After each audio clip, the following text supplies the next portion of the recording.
Hello, and welcome to Fiction Fans, a podcast where we read books and other words too. I'm Lily. And I'm Sarah.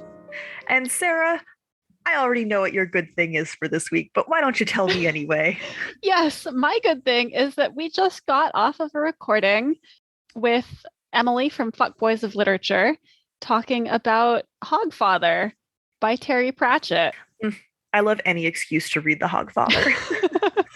Yeah, it was delightful talking with her. So once you're done listening to this episode, you should go and listen to that episode because I believe that our episodes are being released on the same day. It was her first Discworld read, so that's an extra fun conversation. I didn't realize that before we started recording. It was a lot of fun. She's lovely. Her podcast is great. Like, go listen. What's your good thing, Lily? Oh, I talked about it before we started recording, and now I don't remember. What was I going to say? You did have something. I thought I do had remember something. that. I don't remember what it was. I mean, I can come up with one. Plenty of good things have happened. But I thought I had one in specific I wanted to say. Well, that could be next episode's good thing. I guess. All right. I made pecan squares yesterday, which is like pecan pie, but doesn't have any of that jelly stuff on the inside. I was going to say that sounds lovely, except I don't like nuts. Oh, so you would hate it. I would hate it. That sounds lovely if one enjoys pecans. It's delicious. The crust is more like sugar cookies, so it's very, very good. And it's also my dad's favorite dessert, so I'm conning him into eating sweets, which was my secret plan all along. You're an evil mastermind. It's a cold and lonely path, but one that I will tread with honor. Someone has to walk it. It's true. Well, it's pretty late tonight on our recording evening. As you mentioned, we are on episode 2 of today's recording. And we have been drinking for episode 1. So, listener beware. What are you drinking? I am drinking. I made myself, I don't know if this counts as a wine spritzer or a wine cocktail, but it is white wine, plum-infused vodka, which the recipe calls plum wine, but it's plum-infused vodka, and tonic water. And it's actually delicious. In my opinion, a spritzer is something that has a lower alcohol content, and a cocktail is something that has a higher alcohol content. That's fair. I mean, if it was without the plum vodka, it would definitely be a spritzer. Right. But yeah. So I'm saying cocktail. That's my vote. Yeah. I think I agree with you. Mm-hmm. What are you drinking? Well, technically I'm drinking white wine. And in actuality? Well, it is white wine, but it is garage wine. Oh, is this the wine that you made? Yeah. Your homemade wine. It's finally drinkable. Kind of. Oh, is it not great? I mean, it's good. It's very strong. It's very strong. That sounds like a plus and not a minus to me. Yeah. I expect to try it when I go and visit you. Oh, absolutely. We did back sweeten it, which is what it's called when you have to pour a bunch of sugar into it at the end because otherwise you can't drink it. And even then, I wouldn't call it sweet. Well, that sounds entirely up my alley. Yeah. You made this wine for me. Thank you. You're welcome. No, I'm being dramatic. It's good. And honestly, for our first try at not distilling, that's booze. This is booze. Fermenting, hard alcohol. I mean, I think fermenting, yes. Yeah. I'm giving it an A for effort. It's good. Gold star. We used tree grapes, which is not a real thing. But when we moved into our house, there was a tree that had a grapevine growing in it from our neighbor's yard. So they aren't even really our grapes, if you think about it.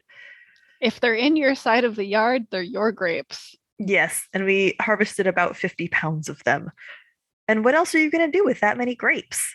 You have to make wine. Yeah, we made like 20 gallons of wine. Yeah, like I'm pretty sure that's in the Constitution. That's just what you have to do. Daniel made very cute labels We called it the hair of the cat. I love it. Although unlikely to have any cat hair in it because we filtered it a couple times. So you're welcome. That's never stopped the pug hair, but But that's what I'm drinking tonight. It is, you can see, Sarah can see the color. That's white. it's white. It's totally white. Like that looks like white wine. That's white wine. Yeah, that's totally white wine. It tastes a little bit like mead. I'm sold. I like it's good. You just like have to be prepared for it. Because if you went in going, I'm about to have a sip of Pinot Grigio, you're going to be a little surprised. Well, I look forward to trying it myself. Have you read anything good lately? Well, I've been a little busy reading books for this very packed week of recording episodes, but I did manage to sneak in The Annual Migration of Clouds by Premi Mohammed, which is a novella, so it's only like 150 pages. And it is, I guess the genre is climate fiction. It takes place in this kind of post-apocalyptic world, and there is this community of people, and our main character has gotten an invitation to go to school in this very exclusive, like, this is where the upper class people hunkered down during the apocalypse school. And it deals with her journey from getting the letter to right when she's about to leave for the school, and like what it means to leave your community, and how do you provide for the people you're leaving, and why should you leave the people you're leaving? Like, do you have an obligation to stay and help them? It was very good. I mean, Mohammed is an excellent author, great at vibes. There were a lot of vibes. We read her book, The Apple Tree Throne, fairly recently. Yes. And if it's anything like that, I'm hyped. Yeah, it was great. And also, I mean, don't judge books by their cover, but this is one of the best covers that I've seen this year. So it just spoke to me. Like, if I could get a printout and have a poster of it framed and put on my wall, I would, because I loved it a lot. It was a great cover. Well, that's a high praise coming from you with an actually designed house. It's not that designed. More than mine. I've also been in my house longer than you have. I've had more time to do design things. That's true. My house is no small percentage of drywall mud at the moment. Yeah, see, mine is 0% of drywall mud. So, have you had a chance to read anything? No. We did have a lot to read this week for the podcast. I am in the process of reading Low Action by Andrew Cartmel, which is excellent, but that is for the podcast and therefore does not really fit this question. But it's not for this episode. Yes. I have fallen into a hole of internet forums criticizing diet advice that's actually just eating disorder advice, which is fascinating, but not like prose in any way. And maybe not relevant. I mean, it does sound like a good way to pass a couple of hours. An easy way, I should say, to pass a couple of hours. And very horrifying from just a human experience perspective. That's not fun or prose. But it is reading. It is reading, and it is a rabbit hole I've fallen down recently. Significantly more fun and prose are the books that we're talking about today. Yes, the first of which is The Salvage Crew by, I'm going to mispronounce the name. I'm doing my best. I did look up videos to see if I could find the author pronouncing his name with, I wouldn't necessarily call it success, but the book is by Yudhanjaya Wijeratne. I completely chickened out and paused so that you would have to introduce the book exactly, so I would not have to say that. Yes. So that's the pronunciation we're going for. I'm very sorry if it's wrong. We're doing our best. But it was a great book. I enjoyed it. Can we talk about the blurb on the front? Yes, let's start out with that blurb. The quote on the front is, "I think you'll enjoy this book." Which is the blandest thing. It does, to be fair, it does say very inventive. Okay, very inventive. I think you'll enjoy this book. The credentials of the quote giver is longer than the quote itself. Like, look, I'm as obsessed with Nathan Fillion as every other girl who was an adolescent in the late 2000s. I think that the reason why it's relevant is because Nathan Fillion reads the audiobook, but I agree that it is not, as far as blurbs go, the power is the name and not what it actually says. I would not have guessed that he actually read the book based on this blurb, but knowing that he did the audiobook actually lends it much more power because I assume he read it. I should hope so. Maybe he was asleep the entire time. He just sleep read the audiobook. I mean, and then he woke up and went, "Ah, shit, I have to give it a quote now? Okay, hold on." It's just like, that's not going to hook anybody. Nathan Fillion is going to hook somebody. Yeah, I mean, it's complimentary. Oh, but sure. It's not, it doesn't entice you to read the book necessarily, unless you're thinking, well, I want to read something that Nathan Fillion enjoyed. I mean, it was a good book. It's just funny. Yeah. And there probably are people who have bought it for the blurb because Nathan Fillion's great. I don't know anything about his taste in literature, except that he thinks I will enjoy the Salvage Crew. Well, he was right about that, to be fair. That's true. Now I know one thing about his taste in literature.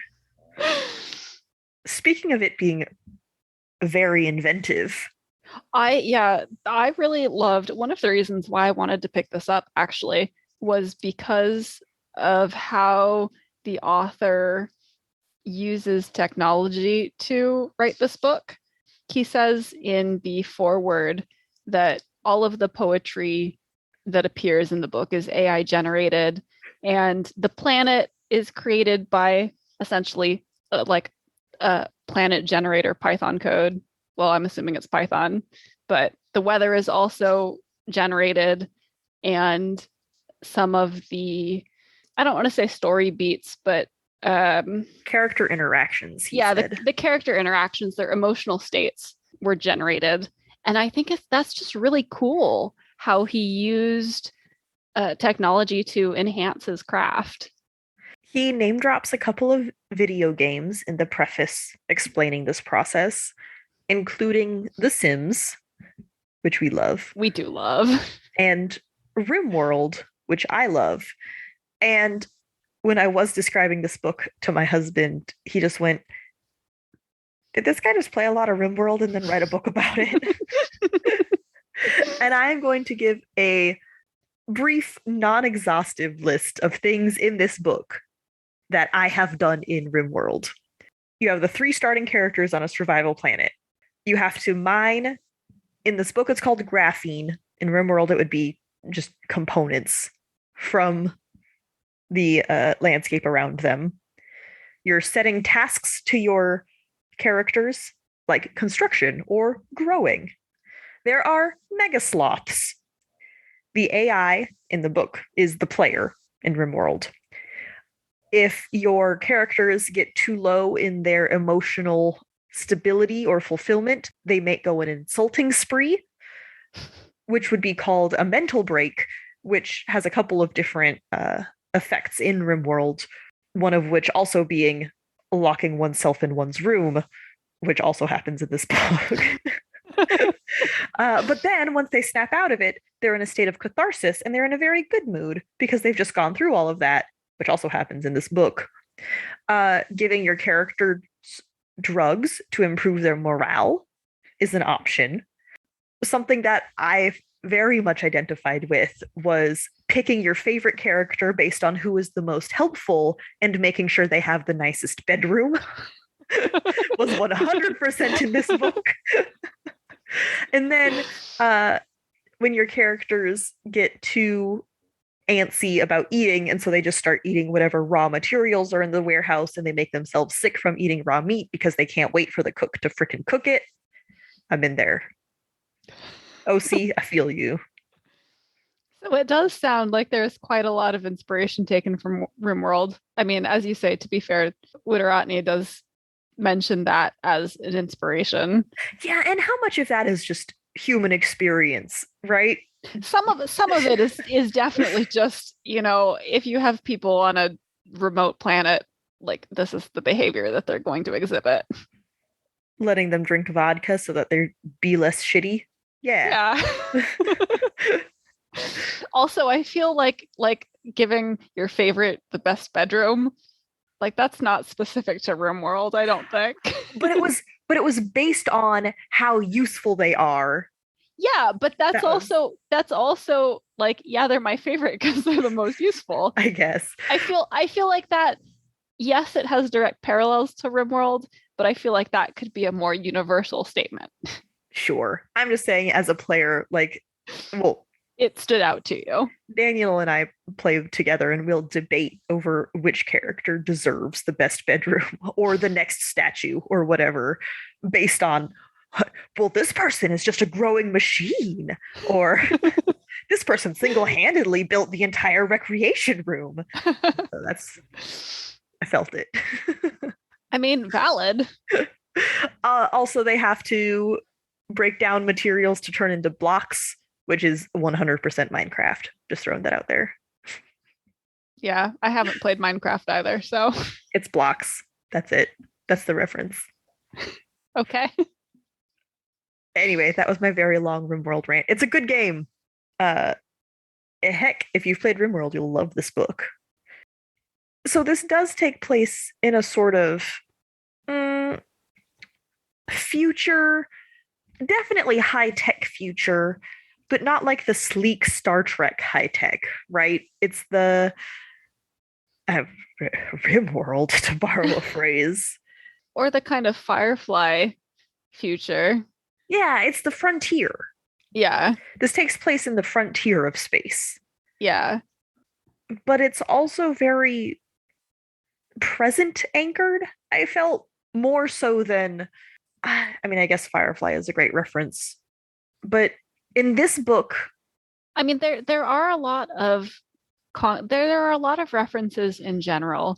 Some of them are referencing events that obviously are made up, like future space events that we wouldn't have any kind of frame of reference for.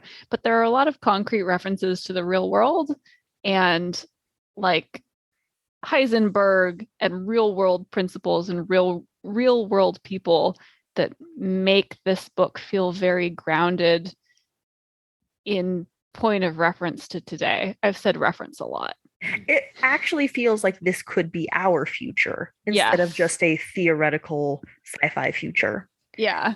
They debate the Fermi paradox. The book discusses the Fermi paradox a little bit. It's very interesting. Instead of, like Star Trek, which is supposed to technically be the future of Earth, but you don't really see anything in similarity. Mm-hmm. Although one similarity I didn't love. Future capitalism is rough, man. Oh, yeah. Capitalism does not get any better from here. And it's fascinating. And I mean, cyberpunk does this as a genre, goes into this deeply, but it's also extremely stressful to read about. This book, I really enjoyed this book, but the story was very stressful and kind of depressing. And yeah, it was just, I was not expecting that. When we say it's a survivalist story on the frontier of space. Oh boy, do we mean that. Yeah. They aren't having a good time. No. And they have less of a good time as the story goes on. I don't think that's a spoiler. I think that's vague enough that, yeah, things don't get better. really. I did like the extremely nondescript racial diversity in this book, though. And I agree with you, but I think that's a bad way to put it. I don't know how else to say it. I think at least today, it's very hard to untangle race with nationality and culture. And so having a story set today with racial diversity, and if it doesn't also have those things, it's like, what are you doing a little bit, you know? Mhm. But because this book is far enough in the future, Wijeratne was able to say, oh yeah, these people are all these different colors, and that's fine, they're from space. Yeah, And it doesn't have to be more complicated than that, which I actually really enjoyed. I think maybe a better word would be commonplace. Like this is baseline being this diverse. It's not something like, yeah, it's there, but it's not something to be remarked upon. I guess. But I'm remarking upon it. It is remarkable. It's remarkable to us as the reader, but not to the characters. But it could also be cultural diversity that's unremarked upon. I don't think that discounts my point. I guess. I think I was trying to go from it also wasn't that future where, oh yeah, everyone's the same shade of like toasty beige. It's not homogenous. Yeah. Yeah, like it's not remarkable, but it's not we're not all the same. And I like that there is that diversity in culture and experience and race. I guess. I wouldn't even go that far. I think it's just people. This society is structured very, very differently, much more from a income standpoint than a racial background standpoint, which is also not great.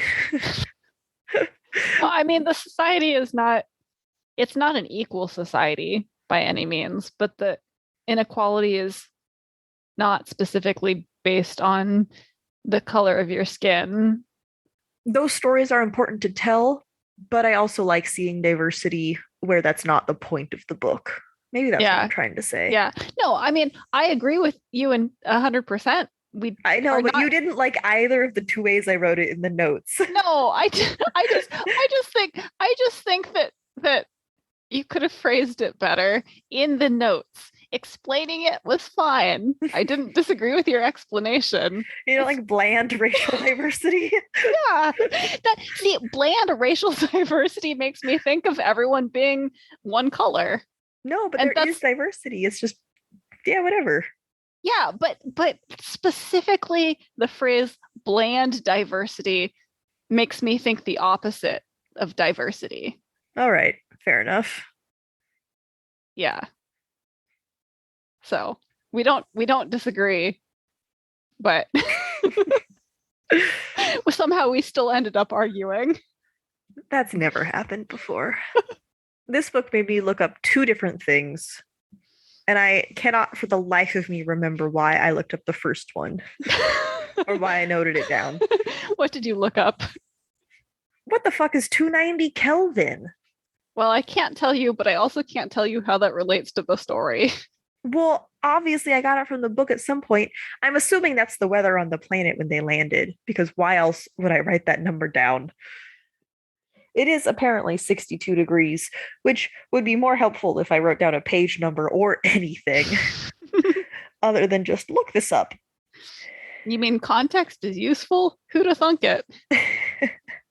I also wrote down fact check Heisenberg, which is the kind of pride I have to fact check a physicist.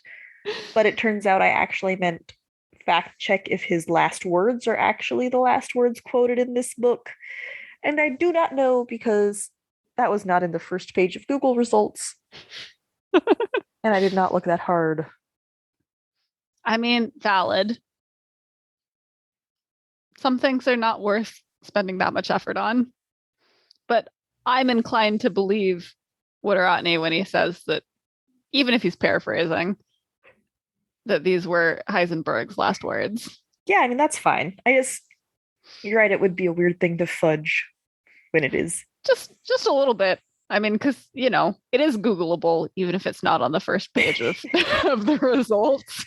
I guess, yeah, my experience counteracts my argument, which is why would you lie about something that's so easy to disprove? But I tried to look it up and I couldn't, so maybe it is something that you should lie about because you can't disprove it. I don't know now. One thing about this book that I didn't mind, but I suspect that you did, Is was it that all my caps in the notes? Well, that's certainly a hint, but I know you well enough by now that I didn't need that. This book is written in first person, and there's not an in-world explanation for why it's in first person. Almost half of my notes for this book were, who are you talking to? It is never addressed or explained. And I mean, because first person doesn't have to be. Only for you does it have to be. Yeah, because then it's good. You're right. It doesn't have to be good. That's true. It doesn't have to be explained, and it can still be good. Maybe. This book didn't meet that threshold. For you, it didn't. I didn't mind the first person. There was one line that was about a few miles away, which is just too many double vagues. Can you have like a double vague similar to a double negative? For me, that didn't bother me because that was spoken by the AI, but the AI used to be human. And that is entirely the kind of vagueness that a human would say. I don't think that was in dialogue. Was that in dialogue? I think that was the prose of the book. But it's first person. Was it not him describing something? Yeah. Okay. I don't know. You didn't put a page quote here, so I can't look it up. So I'm going to assume that it was our AI not in dialogue but in description. No, I'm pretty sure that's what it was. Yeah. And I'm saying that that's still valid because that is dialogue with the reader. And you're allowed to do that kind of vague stuff if you're in first person. Yeah, it's just miserable to read because it's bad prose. For you, maybe. Yeah. I didn't have an issue with it. Oh, I did not like it at all. Not one bit. Well, that sounds like a personal problem. I'm probably not the only person. No, but you are not well, I don't know if you're the majority or not, but I think judging by the amount of books that are written in first person, plenty of people don't have an issue with it. I am not going to use popularity to determine quality. Well, I will. Actually, that's not true because I think you're usually the opposite. You usually hate things that are popular. Well, I do. You're just using this against me. I mean, yes, I am arguing partially for the sake of arguing, partially because I don't really understand your distaste of first person. I mean, I think that it's valid. Like, you're allowed to not like first person. I just disagree with you that it's bad inherently. I acknowledge that I have a much higher threshold for first person prose. And this did not meet that threshold. Yeah. And again, I think that's valid. I disagree, but I think your opinion is valid. Well, yeah. I really wish the preface. Okay. I liked most of the preface. It was very interesting to hear about the different writing process for this book and how that went and everything. Like, I loved that. I really wish it hadn't praised the AI poetry so much because then I expected it to be good. Again, agree to disagree. I enjoyed the poetry. Okay, that's fine. That doesn't mean it was good, though. I didn't have an issue with him saying that the poetry that the AI generated was good. Do you admit that that creates a certain expectation, though? Sure. And I'm saying that for you that didn't work, but for me it did. Like, okay. It didn't fall below my expectations. But if that hadn't been set, I probably would have just glazed over it and it would have been fine. Okay, that's fair. But because the preface said, damn, isn't this AI poetry awesome? I went, well, it better be awesome then. And then I noticed it. And I'm saying I read that and I was like, okay, sure. And then I read the poetry and I was like, yeah, okay, sure. I like this poetry. We're not arguing the quality of the poetry. We know we disagree on that. I'm saying I really wish the preface hadn't said anything, because then I could have ignored it. But I was not able to. Okay, I don't disagree with you there, but I also don't disagree with what the preface said. So I guess we're at an impasse. But if the preface hadn't said anything, maybe I wouldn't have all these issues, because I would have just gone, oh, I guess there was poetry in this book, huh? I hardly even noticed. And that would have been great. I mean, that's fair too. I liked the function of poetry in this book. It was really interesting to me, the point that it played in the plot at the very end of the book. I don't want to get into it because that's spoilers, but. And the poetry is written by an AI. So it's okay that it's bad. I just really wished it hadn't been introduced to me as good. I mean, well, that's all. You listeners and you already know that we disagree. So yeah, but that's why I'm not arguing the quality of the poetry. I'm saying you can't set yourself up like that. That's like when an author has, well, it's exactly like when an author has some kind of writer in their work who's supposed to be the best, and then they share a quote, and it's like, oh, you think you just wrote the best line of poetry? Because you must have, if you're saying this is the best poet in the world.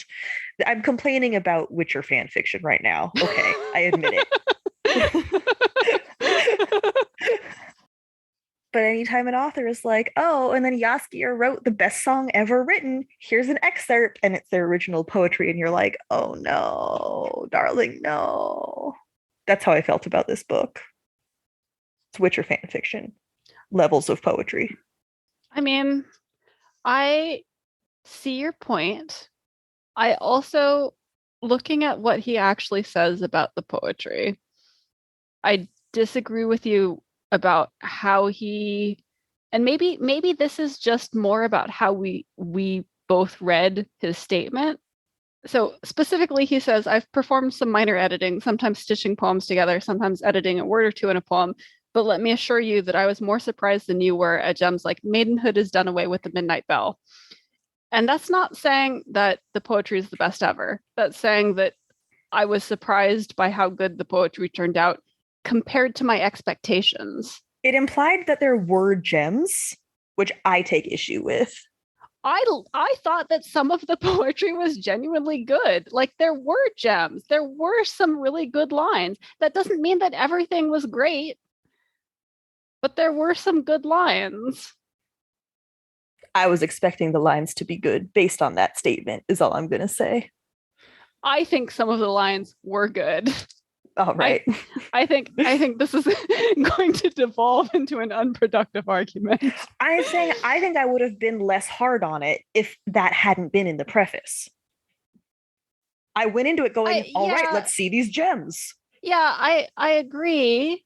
I mean, I think you would have been less hard on it if you hadn't had that word, that statement. But I also don't think that statement was wrong. So that's fine. I'm not arguing about the correctness either way. I'm saying it definitely affected my reading of this book negatively. Okay, that's fair. That's fair. That's what I'm saying. Setting up expectations. I disagree, but that's fair. You can't say you disagree with how it affected my reading of the book. I can. No, I can. I think I would have enjoyed the poetry more if I hadn't read that first. No, see, I'm not disagreeing with that. Then what are you disagreeing with? I'm disagreeing with your statement that it was a negative. I don't know. Maybe I'm just disagreeing to disagree. I think so. Okay, all of that is to set up. I'm now going to read my two favorite lines in the book, because I did like some lines in this book. I'm not just going to be rude about the whole thing. Okay, the first one. Here we are, being charged by the rock-bottom remainders of Hannibal's wet dream. That line is poetry. That's a good line. Not written by an AI, but it was damn good. That was not written by an AI. It was said by an AI in the book. You know what I mean.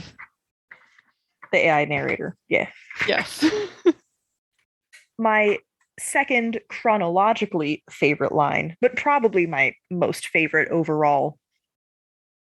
Task 1 complete. Mobile meat located outside camp. Mobile meat reluctant to give up mobility and meat. That is good. Different AI, but holy shit. That is good. It was so good.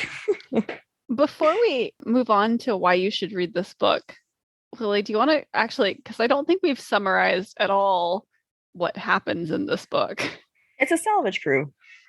They're on the edge of civilization, trying to survive on this alien planet to do a salvage. We said all that. Okay. Okay. If you don't want to add any more context. No, I mean, I will. I'm just saying we haven't said nothing. I don't want to add too much. We have said the title. In the general genre.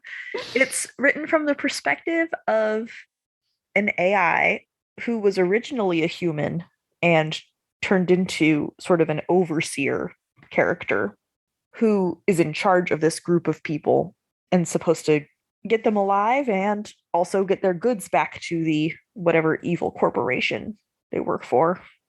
They're all the same. Not even intentionally evil, just evil in the sense that all capitalism is evil. Yeah. Yeah. Yeah. I mean, the company would rather the salvage come back than the crew. They're working for the UN. No, the PCS. Which is a subcontractor of the UN. Oh, okay. Gotcha. Anyway, they're on this alien planet and they're trying to do the salvage job. And this might surprise you, but things go wrong. Who would have guessed? And I really don't want to say anything else. Oh, there are mega sloths. I'll say that. Yeah, I don't think we can say anything else without spoiling it. You just have to go read the book. But I did have to cut out a couple of my RimWorld comparisons so that I would avoid spoiling stuff. So just know that there's even more. As for why you should read this book, if you enjoyed Murderbot, if you want to read about space capitalism going awry, if you want kind of ultimately depressing but still optimistic story, I think you should read The Salvage Crew. There are two very small elements of this book that reminded me of Pratchett, and that might just be because we've read a ton of Pratchett this week. But one of them is the fact that all the AI speak in all caps. And that reminds me of death. That's very death vibes. And so that just kind of gave me the warm and fuzzies, even though that's not really relevant to the book as a whole. The other thing is that the book does sort of have a human optimism, or I should say, is generally optimistic towards humanity as a whole. In a very pragmatic way, right? It's not humans are ultimately good. It's humanity absolutely has its flaws, but they sure are doing their best, aren't they? Mm-hmm. I guess the quote in particular that made me think of it was, "This is why they add humans to missions, really. The organic brain makes all sorts of stupid shit like this thinkable, and some of it actually works out." And that feels not word for word from a Pratchett novel, but that emotion. Pratchett-esque in terms of emotion. Yeah. No, I agree with you. And I think that does also sort of encapsulate, like what you said, the sort of overall optimism. It's not a warm and fuzzy book, but it's definitely not we're all doomed because humans suck. Yeah. And I appreciate that immensely. To avoid spoilers for The Salvage Crew, skip to 1:08:35. Okay, so in the why you should read this book portion of the non-spoiler section, we talked about Murderbot. And this book really gave me Murderbot vibes in the beginning.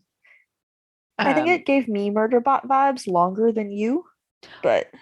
Yeah, like you were saying that it gave you Murderbot vibes the whole time. And for me, that kind of splits off when things start going really downhill and characters start dying.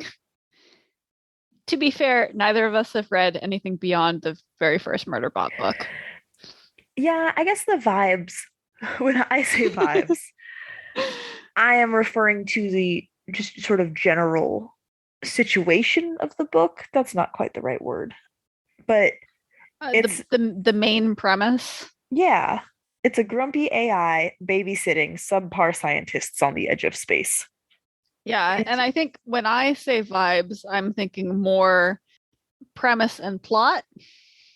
I mean, the plot does match for a little bit at the beginning, but I think that the overarching premise, as that sentence describes it, is true for the whole thing. Right. And so, but I'm saying that you're going more on premise and I'm going more on plot. Yes, the premise is true all the way. The plot does diverge. Yeah. Well, I would argue that Murderbot is more of a character-driven story, whereas the Salvage Crew obviously definitely has character growth and development, but it is much more science fiction in the sense where it's exploring, first contact. It's very action-based and plot point-based, where, you have all of these very specific events occurring and the characters are reacting to that rather than the characters driving the plot. I don't think that's what makes it different from Murderbot. You could that's not how I differentiate stories, but maybe that's just a me thing.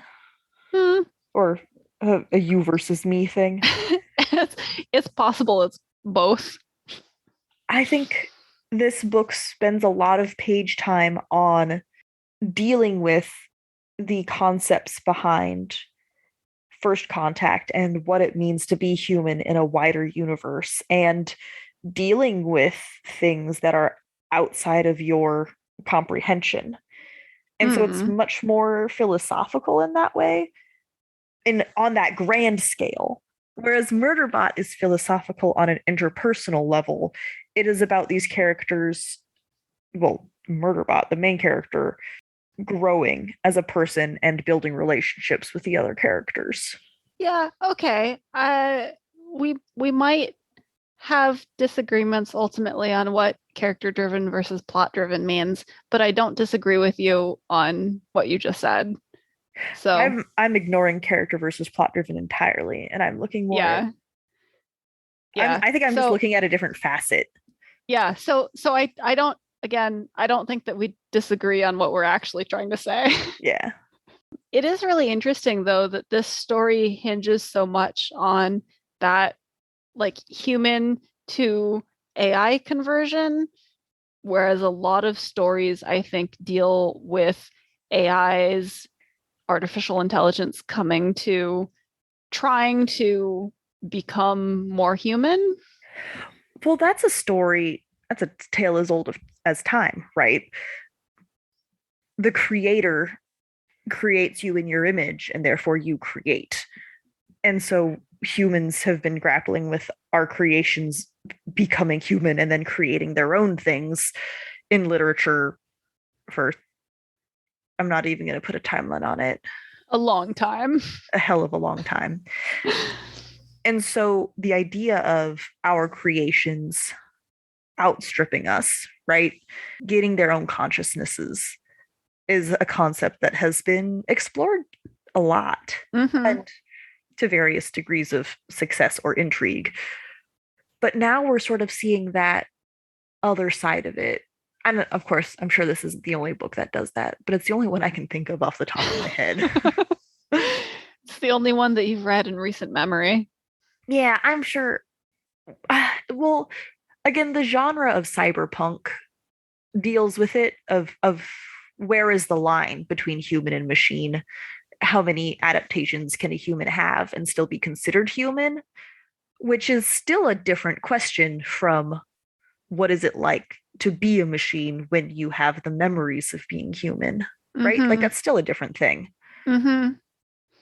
And I think that both are explored in this book because you have the overseer who is completely machine but used to be human, and then you have the mercer who are human but continue to augment themselves, sometimes to their detriment, with machines. The mercer feel extremely cyberpunk. Yes. And then we have a character, Anna, right? Yeah. Anna, who at the very end of the book, they meet the city, who is this vast artificial intelligence who turns out to be an alien intelligence. And it turns out that they have made essentially first contact, and this is the first contact that anyone in the universe to their knowledge has made. And the city, technically all the dead people on the planet also made contact, they just didn't survive. Technically yes, but they're all dead, so they don't count. and Anna, who is of the three humans who went down with Overseer on the salvage mission, Anna is the only one who has survived thus far, but she's not surviving for much longer, and the city puts her in a robot body. And it's really, I think, very poignant and very sad, Anna's conversion to becoming an AI, because she asks the overseer how she looks. Let me see if I can pull up the actual quote. She laughs, a harsh, high honk that fills the med bay. You should have told me earlier, she says, and twirls. How do I look, OC? I look at that metal face, all likelihood of Anna Agarwal destroyed. The replicants stand around her, clapping politely, big shit-eating grins plastered on their faces. Something inside me breaks. Beautiful, I lie. Welcome to the next stage.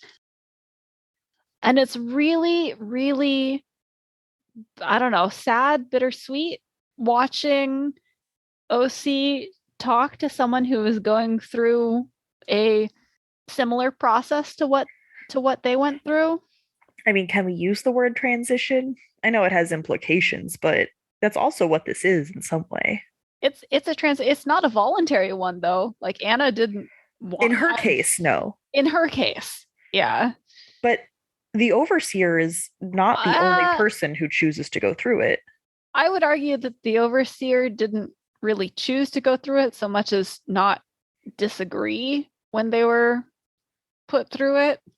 It didn't seem like it was entirely voluntary on the overseer's point, but I don't think it was fully informed consent, no. Yeah. But it wasn't she was, woke up and was suddenly this other creature. It was certainly more consent than Anna was given. I also think it's interesting that you read it as putting her into a robot body. I thought they were just patching up her dying human body with so many robot parts she didn't look human anymore. I definitely read it as there's no human left. Okay. I thought she was still a little like the Mercers, like kind of hybrid. No, that's not how I read it. Okay. I guess I don't understand why she would ask if she's pretty then, but maybe that's my meat suit getting in the way. I think that that's Anna still having the human mentality. You know, because it's clear from the overseer, from OC, that you still retain, you know, your human memories and your human personality. And I think that that's just that coming through, whereas she's not necessarily in the body that she was in. I guess, yeah, maybe I'm just bringing my weird people baggage with that's not even her body, so why would she care? But no, I think you're right. Yeah, like I think it's very human to think, well, okay, this might not be the body that I was in, but is it pretty? You know, am I still attractive? No, yeah, I'm not arguing with you. I'm just explaining why my instinct was not that. Yeah, no, and I understand that, and I think that's valid. But yeah, Well, and that's such a huge thing that we can't even begin to get into now, right? The idea of uh, identity and aesthetics and Yeah. how different people are affected by that very differently. I feel like that's above our pay grade. Oh, yes. But Anna's situation, going from human to machine, I guess, is that still considered artificial intelligence? I mean, I think it must be because it's the same way that Overseer is considered artificial intelligence. I thought he went through processes that stripped some of his humanity, though. I got the impression that Anna was more human than him. He did go through training. I mean, they do say that yeah, I'm doing heavy air quotes. quote Training. unquote.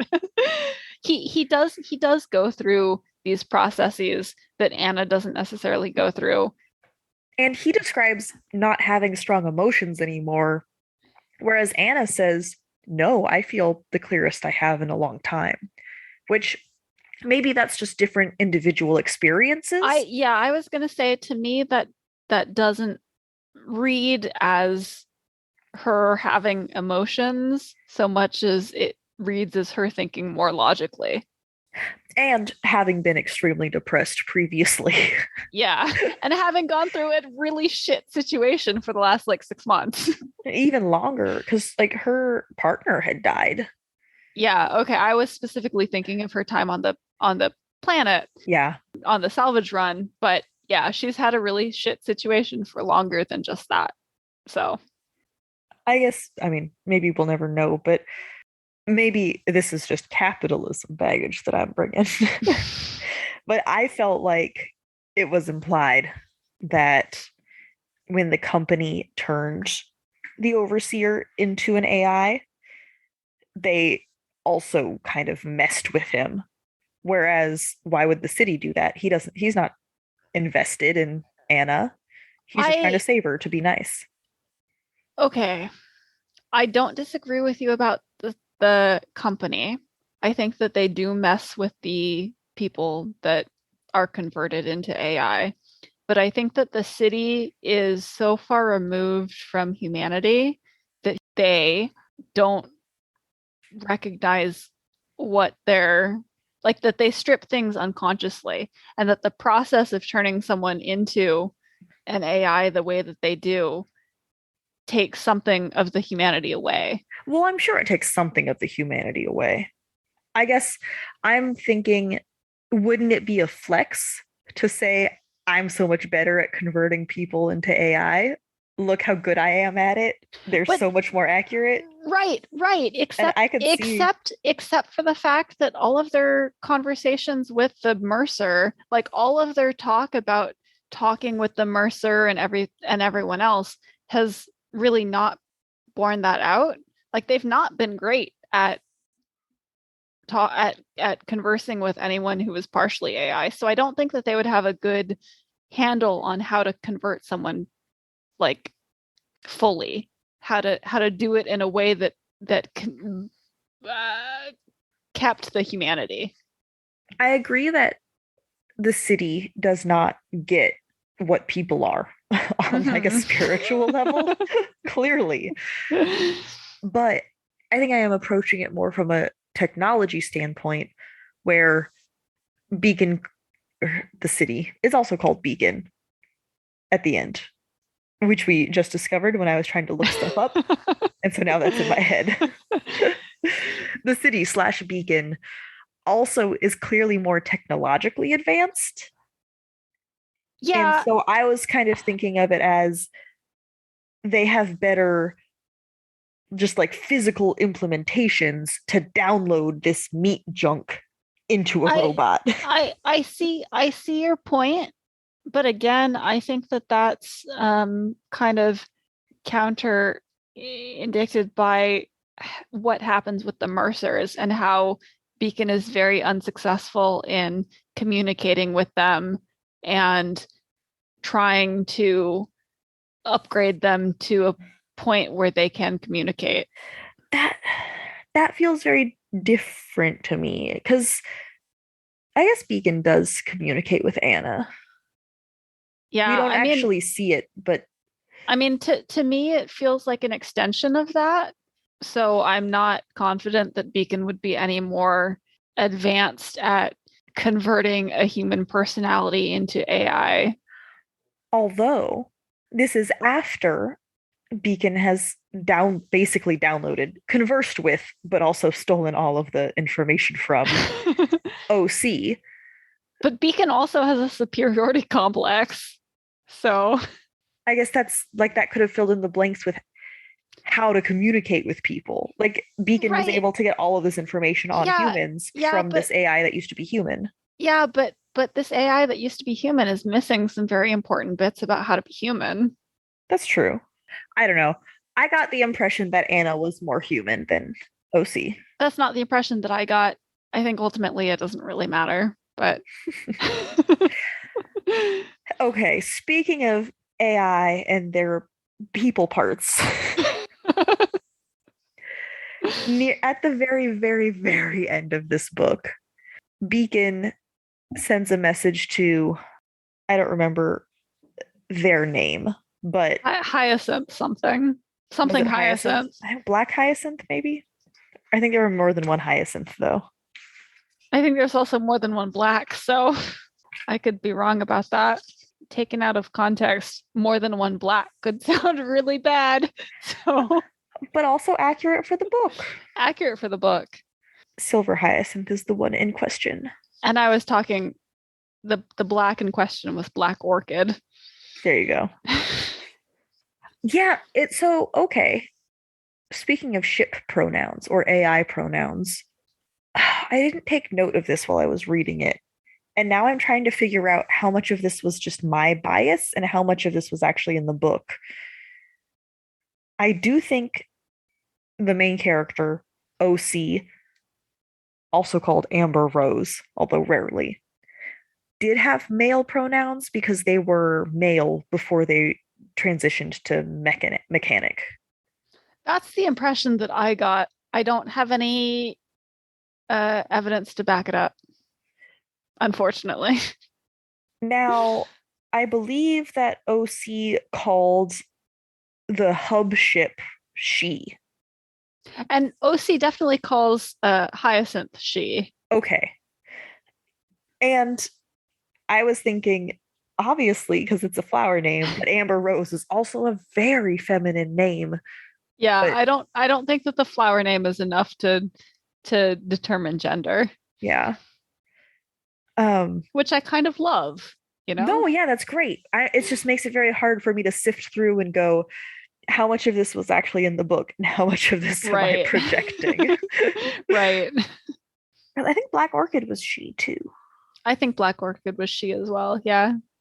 And that made me start to second guess if Amber Rose was a she. Again, but I'm pretty sure. Yeah, I don't have any evidence to back myself up. But I read Amber Rose, the OC, as male as well. Can we just have a group giggle about the OC? Yes, because OC makes me think original character, which is a fan fiction term. And I did think that every single time I saw OC. Every single time! It reminded me of in fan fiction when it would be a self-insert, a reader insert, and instead of giving the character a name, they would just put Y/N for your name. Oh, it didn't make me think that, because that, I think, is a very separate thing, especially because that's usually written in second person. Well, I'm saying the way OC was used. They were addressing original character as original character. The way they would address your name as your name. Yeah, I see what you're saying. The way the other characters called OC made me think YN is what I'm saying. Okay, I can see that. That's not that wasn't how it made me think of it, but I can see where you're coming from. I had a lot of fanfiction thoughts, like echoes. There's a lot of echoes in some of the phrasing in this book, which is the words are weird topic we have for later. Yeah. But that was, I mean, that's obviously not an issue with the book. That's just cultural baggage. Yeah. Okay, so that entire pronoun conversation was in order to address, was he flirting? I thought he was flirting. Beacon was definitely flirting. So Beacon is sending a message to Silver Hyacinth, and Anna goes, "Are you flirting?" And my first thought was, is he? But they don't address relationships between AI at all until this point. I guess Silver Hyacinth does have a sort of mentor relationship with OC. Yeah. Like there are relationships, I think. We haven't seen romantic relationships between AIs, but that doesn't mean that they don't exist.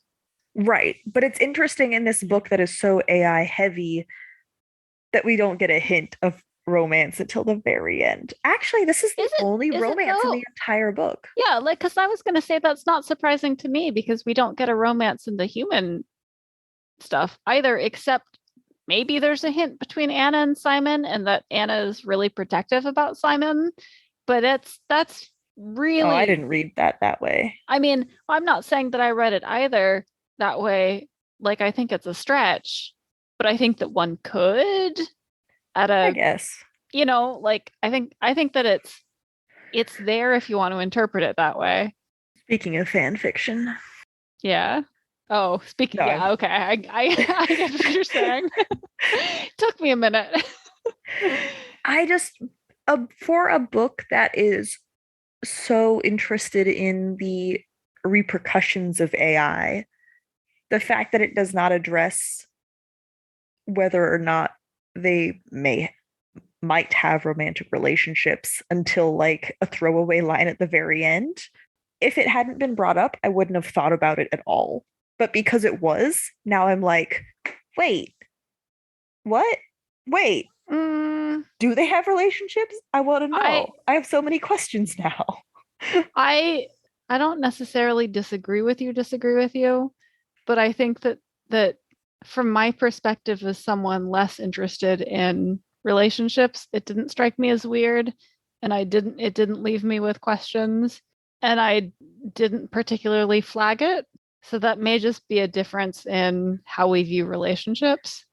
And I'm definitely the romance reader out of the two of us. Yes. So if that hadn't been in there, I wouldn't have questioned it at all. But now I'm so curious about what a relationship between AI even looks like. And for me, I'm like, okay, AIs can have relationships. That's all. That's all that meant. Maybe I take it all back. Maybe I don't want to reduce it down to I like romance plot lines, because I think there is also an interesting conceptual exploration there. Are these AI even capable of romance? We know that they do not have all of the same human emotions that they used to. They are clearly capable of fondness. But does flirting relate to romance? I don't know. That's what I want to know. and I don't think it's necessary to know.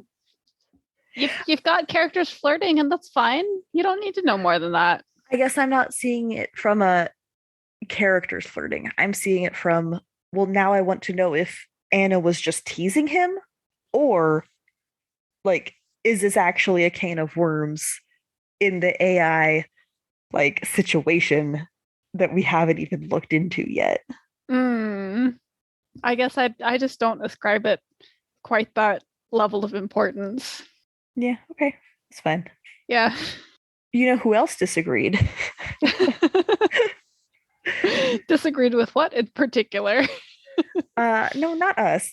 Okay. Milo, one of the other Salvage Crew members, and OC. Okay, part of me also wants to say the OC every time. I'm going to start saying Amber Rose, okay? It's easier. Milo and Amber Rose have a conversation at the very beginning of the book about which crew member is going to be the problem. And I wrote down my note going, who's going to be right? Neither of them? Spoiler, it was neither of them. It was neither of them. Milo was the problem. So that was a fun, I'm not going to say twist, but it definitely like I don't want to say intrigue between the crew members, but Tension? not even that, not their relationships. I'm talking about your expectations of them, the way they are introduced, and then the way they pull through in these different situations is very fraught. Yeah. And like I said at the very beginning, like we're introduced to these characters with one of them having a conversation with Amber Rose, like, do you think Simon's gonna be the weak link, or do you think Anna's gonna be the weak link? And then it turns out Milo was. And so it's I don't know, it kept you on your toes. I think that this conversation sets up, as you say, a lot of preconceived notions that you then hold on to as you're reading the book and you expect to play out, and the narrative counteracts that. And that's part of the fun of it, is seeing how it's going against what you expect.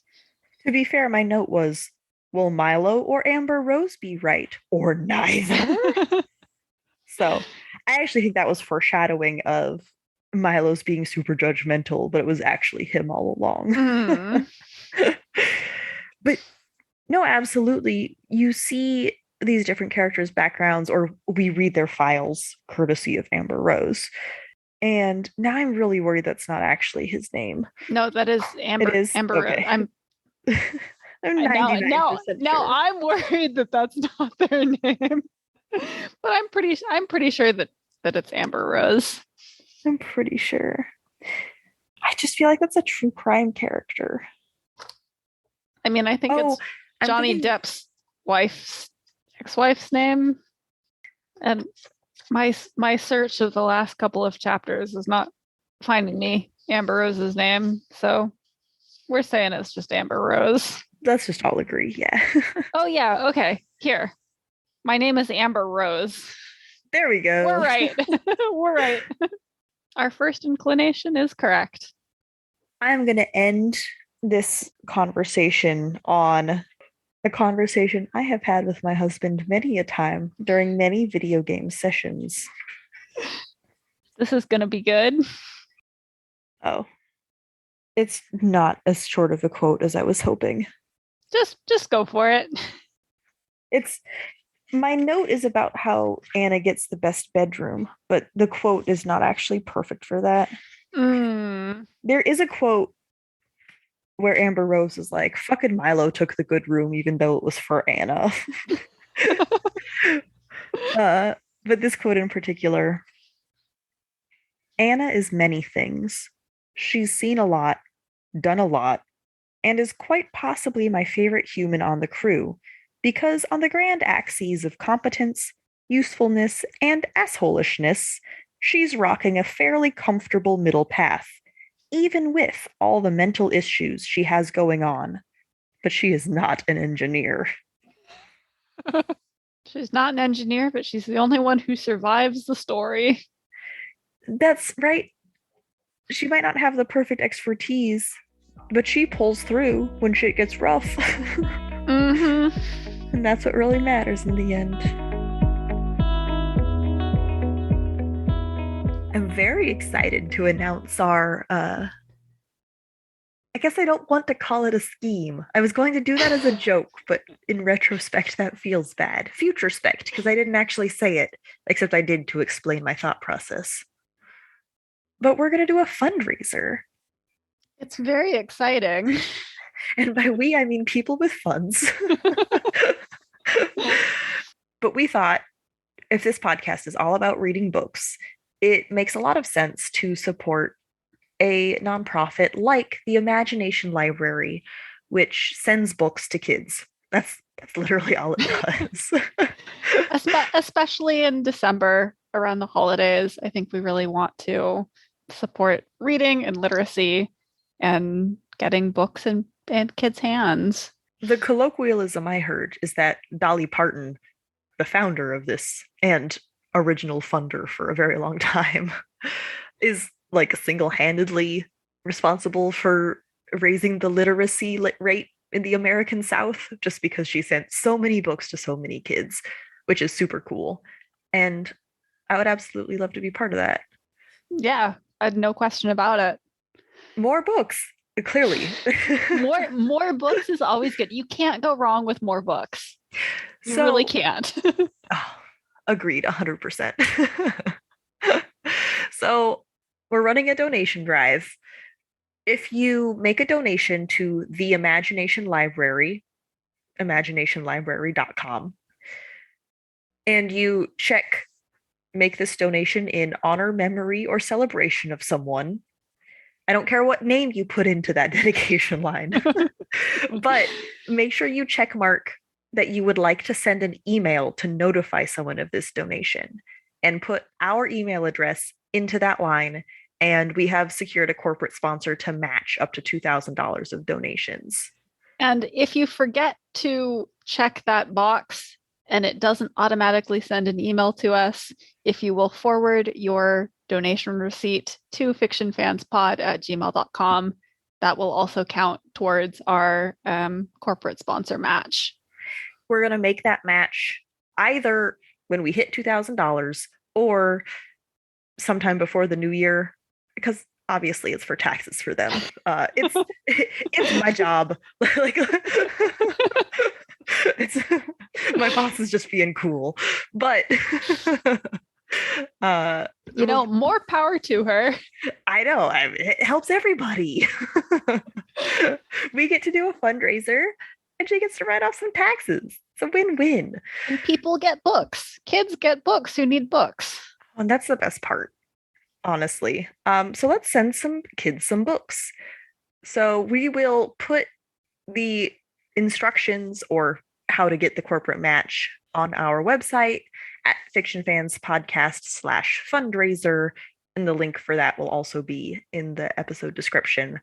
But again, if you donate to this nonprofit in the next couple of weeks, let us know, and we would love to match your donation. And that's it. Happy holidays. Go read books. Go help other people read books too. Oh, I really wanted to do a Christmas voice for this Journey to the Center of the Discworld, but this isn't actually a Christmas book. It's not, but the episode comes out in December. You could still do a Christmas voice. I don't actually know what a Christmas voice sounds like. I didn't think that far ahead. That's on you. I tried to give you the opportunity. Something about ring Blinky's bells. Ring Blinky's bells. That's as far as I got. If you couldn't gather from that, we read Reaper Man by Terry Pratchett. Here we go, a caroling along the journey to the center of the Discworld. This is the next death book in our journey on the Discworld's books. Sarah, I love death so much. Death is great. I think this is actually it's not my favorite Discworld book, but this is my favorite death book. It's not my favorite death book, but I know, because your favorite death book is Hogfather. Hogfather is tied for favorite Discworld total, so that's a tough thing to beat. Yeah, I am not quite as tied to death as a character as you are, but this is a very good book. Nice clarification. I think why I love this book so much is because it introduced so many things, or it introduced so many elements that are why I love death. Well, this book feels like what Mort was trying to be, only it's actually successful. Well, that's the thing, right? There are so many aspects of death as a character and sort of his plot arcs that I feel are integral to him and, why I love him so much that we haven't really seen until now. His soft spot for humanity has sort of been hinted at, but I think this is the first time that it's really, truly explored. It's kind of the inception of that, even. Yeah, like that's kind of the main point of the book. This is really about death exploring humanity and what humanity means and coming to terms with that in a way that we don't see in the previous books, and we don't see in later books, because in later books he has this basis that he gets from his time as a pseudo-human. Bill Dorr. Yeah. Bill Dorr is the concrete reason why I find death so charming. Bill Dorr is great. When you say it too fast, it does sound like Bill Dorr. Well, yes. It's also the introduction of the death of rats. Which I do love, especially because that's kind of the genesis for Mr. Squeak's name. I didn't know that. I didn't know he was named after the death of rats. Oh God, I'm sorry. I mean, kind of. I was thinking, I want a Discworld reference. The death of rats goes Squeak. Mr. Squeak would be a cute name for a boy dog, because I thought at that point that I was getting a boy pug. And then I discovered that I was getting a girl pug. And I was like, well, Miss Squeak doesn't sound as good, so it's just going to stay Mr. Squeak. But yeah, indirectly, Mr. Squeak is named for the death of rats. That's pretty directly, actually. I would argue. There's a line from, A to F there. All right. You can try to hand wave it away. Or A to S. No, I mean it is a direct line, sure. Yeah. It's not a direct, she's not named Death of Rats. No. But it is a reference. I mean, that was the intent. Direct reference. Yeah. Well, that's wonderful. Deaths. Well, this is a weird thing to record because we just recorded the Hogfather episode with Fuckboys of Literature, which was super fun. But I also just said a lot of why I love death. It feels like a lot of repetition, given that we're recording this episode on the very same day. But in this book, we're seeing the beginnings of a lot of those aspects that are sort of explored. I don't want to say more deeply in the Hogfather, but from a different angle in the Hogfather. In Reaper Man, we see death have to interact with humans on a level playing field for the first time. And he loves them. And that's so wonderful. Like the optimism towards humanity that Death, and therefore Terry Pratchett, has is... But he doesn't understand them. That's fine. And he doesn't... like, I think that this book is all about him coming to terms with what time means for people and what it means to be human and what you do with your time and how you spend your time. The concept of mortality.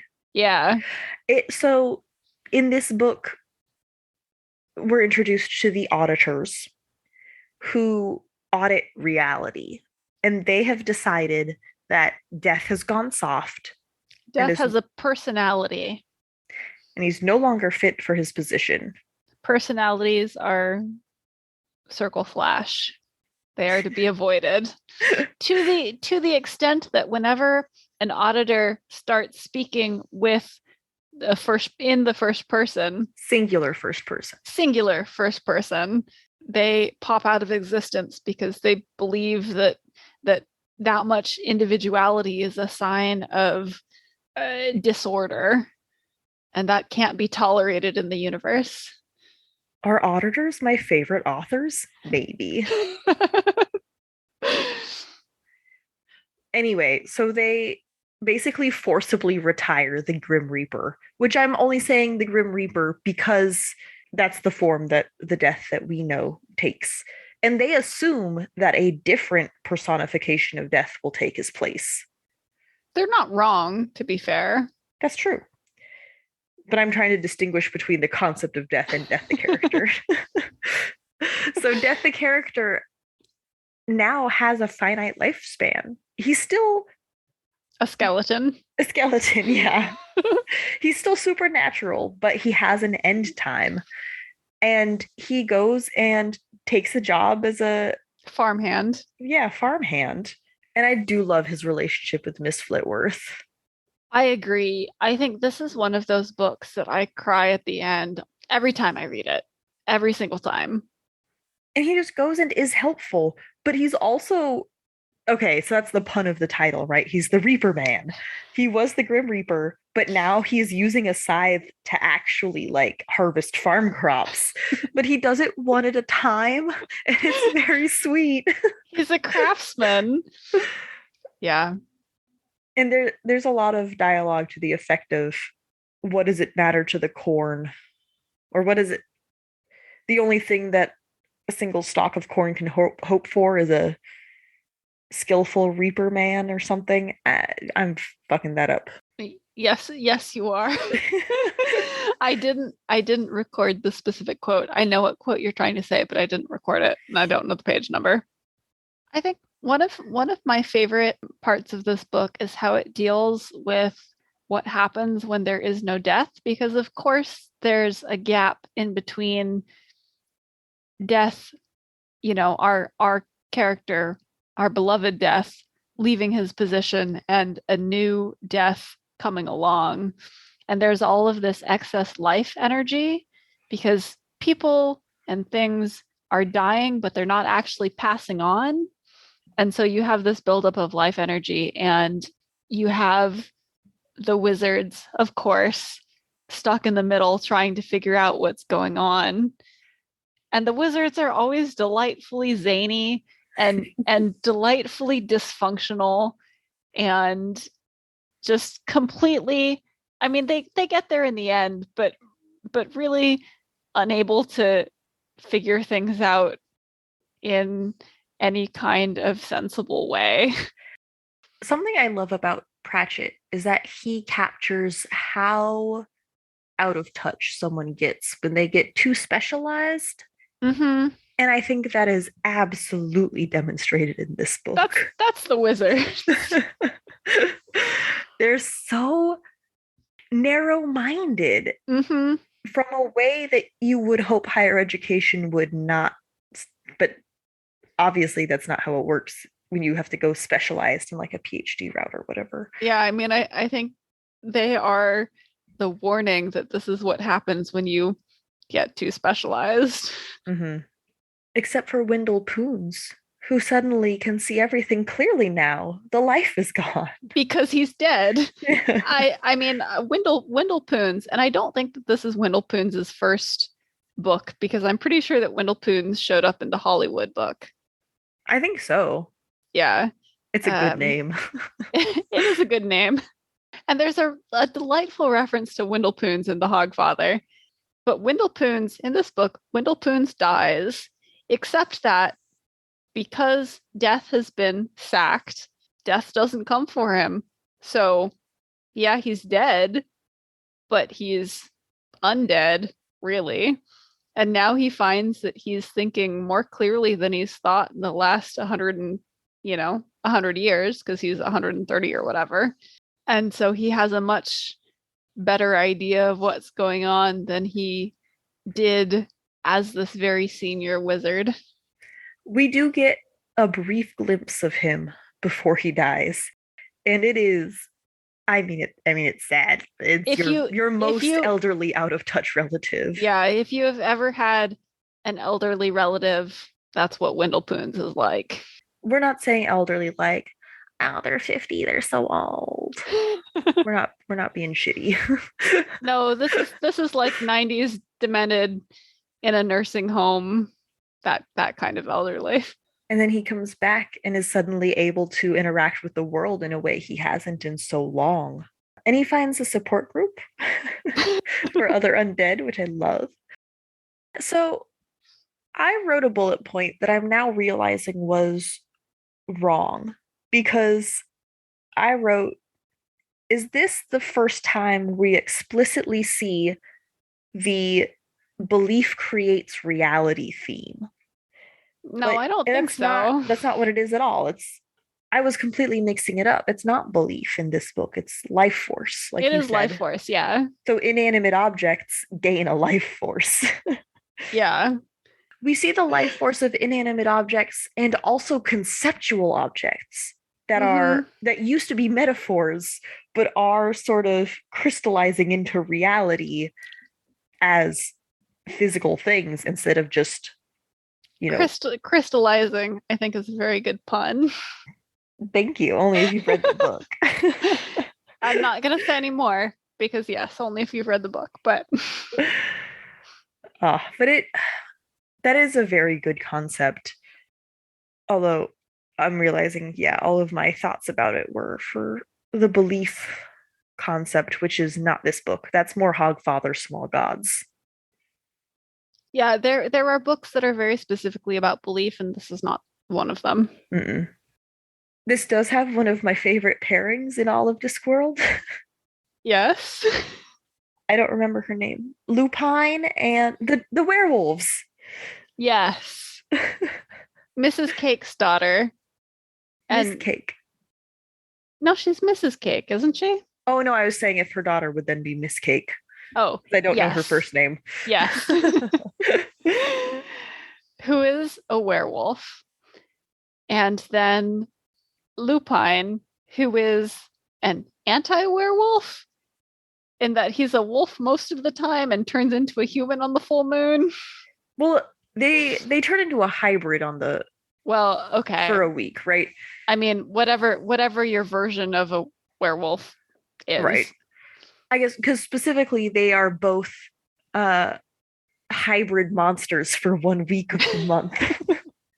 And so they can overlap for 1 week. Yes, but they come at it from opposite points. Yes. We don't actually ever see them interact. It's just all implied, but it's delightful. Yeah. No, they're very cute together. And I'm not even calling that a spoiler. That's just good. Yeah, I don't think, again, it has no bearing on the actual plot. I don't think it's a spoiler. When Wendell Poons schemes it from the second he meets both of them. He's like, oh, I know who to hook you up with. He calls it very accurately. Yeah. Good for him. Yeah, good for him. I really enjoy Reaper Man. I don't tend to reread the death books very often. But Reaper Man is a really good book. It was so good. Like you said, I definitely teared up reading the end of it. Oh, the end always makes me cry. It inevitably. Death is so good and pure. I want to hold him and like put him in a little box and protect him forever, purely because he's trying to do that to humanity. It's a weird reciprocal situation. Yeah, I think this is a really good example of him doing right by people. I mean, obviously, we get in the books, we get that he's a good character and that he appreciates humanity. But this is him very specifically doing something nice for a person. Well, it's also while he is Bill Dorr. No, but the thing that I'm talking about. Oh, it's after. Yeah. Yeah, like he is death. He's not Bill Dorr. He has Bill Dorr's memories, but he is death doing this thing. Yeah. I mean, this is such a, honestly, if you look at all of the death books, this is such a turning point for his character. Yeah. Because beforehand, he was always very fair. Yeah, well, I was going to say he's still very removed in the previous books from humanity. Yeah. And very much, this is the way it is. Mm-hmm. You know, there's nothing I can do, which he still is. I mean, he still follows the rules, right? Yeah. Yeah. He's not chaotic good, but he is lawful good, and he will do whatever he can within his constraints to help people. Mm-hmm. Because now he understands people, and that is extremely sweet. Yeah. I think this is a really great exploration of death as a character. Mm-hmm. And it ripples, right? Him in the rest of the books is different. Yeah. Like this is honestly, I think this is a book that needed to happen because it has such a huge effect on his character throughout the rest of the series. In my opinion, this is the first death book. Mort is... Listeners know our thoughts on Mort. Like you said, so both books kind of deal with what if Death stepped back from his job a little bit. Mm-hmm. But Mort has Mort the apprentice who's supposed to step in, whereas this book has the auditors assuming another anthropomorphic personification will be summoned. And so they play out very differently, but also death goes through a very different experience. Yeah, I also think that like in Mort, the focus is on Mort as the apprentice, and in Reaper Man, the focus is on Death, the character. So you get a lot more of Death's internal state and what's going on there. Like Mort has some fun scenes with Death, but it's not actually about Death, the character. I mean, hands down, if you just want to use the definition of protagonist, which character undergoes change, Mort is about Mort, and Reaper Man is about Death. Yeah. Death is just the best part of Mort. So, yes. I wish it was about him, but it's not. Whereas this sort of, like I said, has a very vaguely similar setup. What if something interrupts his occupation? But what's interrupting it is very different. And of course, he goes through this learning experience as a mortal, which is so cute. They call him Good Old Bill. They being this small farming community. He gets into a fight with a robot. Kind of. I'm going to stick by it. That's technically what happens. There's no technically about it. That is what happens. It's just a misleading description. I'm standing by my statement. It's not even that misleading. All right, he got in a fight with a robot. Yeah, he got in a fight with a robot. Your definition of robot may vary, but I think that this counts. Also, your definition of fight may vary. No, I think definition of fight is less variable because it's definitely a fight on Death's part. Fair enough. Fair enough. Okay, the question is always, when should you read this book? I think this would be a great introduction to Discworld. Yeah, actually, I think that if you're interested in Death as a character, if you want an exploration of what humanity means, both for people and for the anthropomorphic personification of Death, I think this is a great start.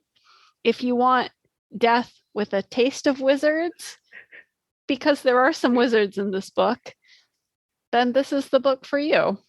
Absolutely. I love this book. It makes you laugh. It makes you cry. If you're looking for a place to go into Discworld and you think the Grim Reaper is neat, yeah, definitely read this book. Yeah. If you are like, okay, I am sold on Death as a character, Death is where I want to step into Discworld, don't read Mort. Read this book first. I don't think you need to read Mort to understand this book, right? Like it doesn't set anything up, really. No. Well, and that's helped by the fact that I think that all of the Discworld books, for the most part, are standalone. For the most part, I agree. Pratchett does a great job of introducing things and keeping you sort of on board with what's happening. But especially in this book. Yeah. Just jump in. Just do it. Yeah. It's worth it. It is. Wait, before we wrap up, I found the quote that I love from Reaper Man. What's the quote that you love in Reaper Man? What can the harvest hope for, if not for the care of the Reaper Man? That is a good quote. It's a very good quote. That is the quote that I recognize that you were referencing, even if I didn't know the specific quote. I tried. I got like half the words right. You did great. You did great. So I ran into a phrase while I was reading the Salvage Crew. You might call this a weird phrase. You might even say the words in this phrase are weird. Well, I know where it's appearing in the podcast. At one point, a member of the Salvage Crew says, "Winter is coming." And how could I not think of Game of Thrones? It's so funny the way that words together take on these cultural connotations.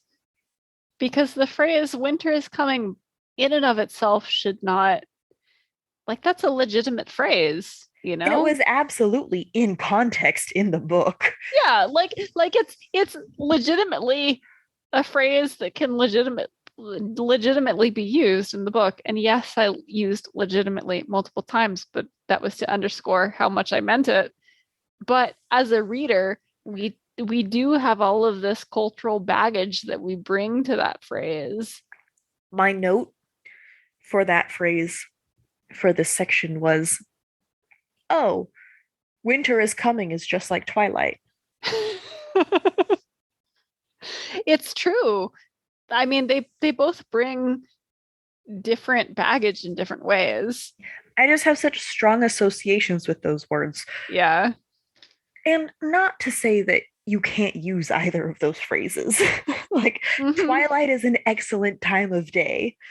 You're not allowed to set any book at twilight ever again. maybe say dusk instead. I don't know. That's what Stephanie Meyer's next book is going to be called. Oh God. Can you imagine if she just cornered all of the time of she tried. We got new moon, we got breaking dawn. She got most of the time of day words. Not most. Well, I would say those are moon phases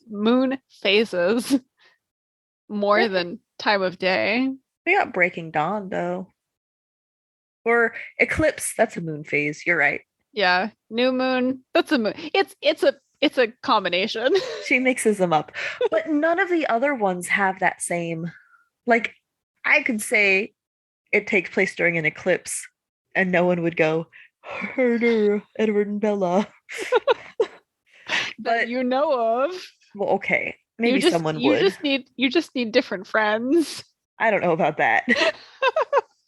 But if someone asks, what time is it? And you say twilight, like, that's obviously. It does also make me think of a Vanessa Carlton song. Only when you put it in that phrase. Which song? Wait. Oh no, I'm thinking Vanilla Twilight, which is an Owl City song. I think it's specifically a song called Twilight. All right. By Vanessa Carlton. And they didn't use it in the movie? It came out in 2002. I don't know when the movies came out. After that. Yeah, they messed up. They sure did. Yeah, they had an opportunity and, you know, they flubbed it. Anyway, the point of his words are weird. Is that words really do pick up these meanings. I mean, that's right, connotation versus denotation. Yeah. The dictionary definition of a word is not necessarily useful. I mean, words evolve, language evolves. And they sure are weird. Yes, they are. Okay, I'll stop shoehorning the name of the segment into the conversation. But can you think of any other ones? I don't think I can off the top of my head. You mean besides Winter is Coming and Twilight? There are some memes, like, can you hear me now? That's definitely a Verizon commercial. Yeah, I mean, I think you definitely can get phrases that everyone knows is referencing something. But I'm saying even if you're not trying to reference it, phrases that can be used innocently that are accidentally and you think, yeah, and you it makes you think of whatever it is that it's referencing. Yeah. I guess, yeah, that's the angle I'm going for more, because there are definitely times, especially in this world of Zoom and wireless headsets, and you're trying to communicate with your coworker, and you're like, fuck, can you hear me? Can you hear me now? Can you hear me? Or your podcast co-host. That happens less often. but not zero often. That's true. I guess a lot of the ones I can think of are commercials, just because they get played so much, they get embedded into your head. And they're, I mean, mimetic at that point. But it's more fun when it's lit themed. Yeah, commercials, I don't have television, so I don't notice those as much these days. But a lot of the ones that I'm thinking of now, I use I started using specifically as a reference, and they're just part of my vocabulary now. That's the other direction, you know? I'm talking about truly innocent phrases that can be legitimately used in context that now have baggage. The wheel weaves as the wheel wills. You're right. That's so natural. You said it without stumbling once. That's how often you use that in conversation. Thank you so much for listening to this episode of Fiction Fans. We are running a fundraiser for the Imagination Library. Details can be found at fictionfanspodcast.com/fundraiser. We'll also link to it in the description. Come disagree with us. We're on Twitter and Instagram at fictionfanspod. You can also email us at fictionfanspod.gmail.com. If you enjoyed the episode, please rate and review on Apple Podcasts and follow us wherever your podcasts live. Thanks again for listening, and may your villains always be defeated. Bye. Bye.